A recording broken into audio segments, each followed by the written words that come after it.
School വിദ്യാർത്ഥികൾക്കായി ചിത്രരചന painting മത്സരം സംഘടിപ്പിച്ചു. കൊല്ലം ബിഷപ്പ് ജെറോം ഇൻസ്റ്റിറ്റ്യൂട്ടിലെ ആർക്കിടെക്ചർ വിഭാഗമാണ് സ്വാതന്ത്ര്യദിനത്തിന്റെ ഭാഗമായി മത്സരം സംഘടിപ്പിച്ചത്. എന്റെ സ്വപ്നത്തിലെ ഭാരതം എന്ന വിഷയത്തെ അടിസ്ഥാനമാക്കി നടന്ന മത്സരത്തിൽ കൊല്ലം ജില്ലയിലെ വിവിധ സ്കൂളുകളിൽ നിന്നായി 300ഓളം വിദ്യാർത്ഥികൾ പങ്കെടുത്തു. Bishop Jerome institute manager father Benjamin പള്ളിയാടിയിൽ ഉദ്ഘാടനം ചെയ്തു. സ്കൂൾ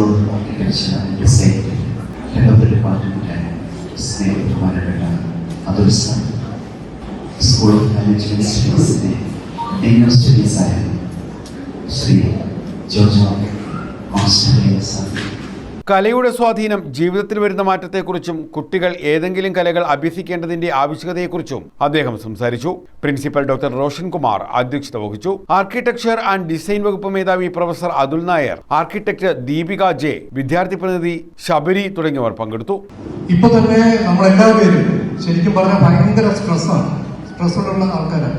ജീവിതത്തിന്റെ ജോലി സംബന്ധമായ സ്ട്രെസ്സുണ്ട്, ഫാമിലി സംബന്ധമായ സ്ട്രെസ്സുകളുണ്ട്, സമൂഹം നമുക്ക് തരുന്ന വേറെ സ്ട്രെസ്സുകളുണ്ട്. അങ്ങനെ ഭയങ്കര സ്ട്രെസ്ഫുൾ ലൈഫാണ്. പക്ഷെ സത്യത്തില് ഈ സ്ട്രെസ്ഫുൾ ലൈഫ് ഇല്ലാത്ത കുറെ ആൾക്കാരെ കാണണമെന്നുണ്ടെങ്കിൽ നിങ്ങൾ ഇവിടെ വന്നാൽ മതി, ആർക്കിടെക്ചർ ഡിപ്പാർട്ട്മെന്റിൽ വന്നാൽ മതി. തുടർന്ന് ആർക്കിടെക്ചർ വിദ്യാർത്ഥികൾ പൈതൃകവും ഭാവിയും എന്ന വിഷയത്തിൽ എക്സിബിഷനും നടത്തി. ന്യൂസ് ബ്യൂറോ, കൊല്ലം.